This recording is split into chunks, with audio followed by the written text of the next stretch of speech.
both you and I are very pro small government, local government. Yeah. Should this, because it's a federal issue, but should it be left to the states? Well, the Constitution explicitly says immigration is a federal issue. And I can see why, because I believe the founders thought if we left it up to the states to do immigration, you'll have issues where California will basically just open the border and let anybody in, and Texas will not, and maybe Arizona won't, New Mexico will.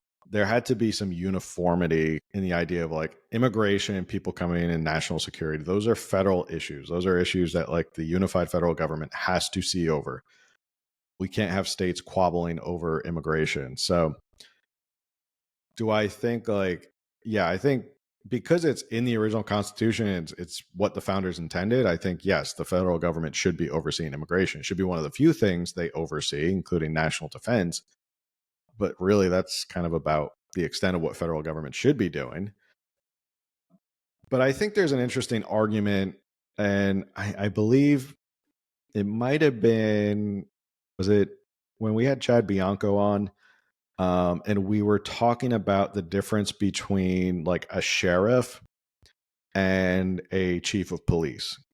And he was basically saying sheriffs take an oath to the Constitution. They take an oath to the U.S. Constitution. Police chiefs don't. They don't have that. They are beholden to the mayor.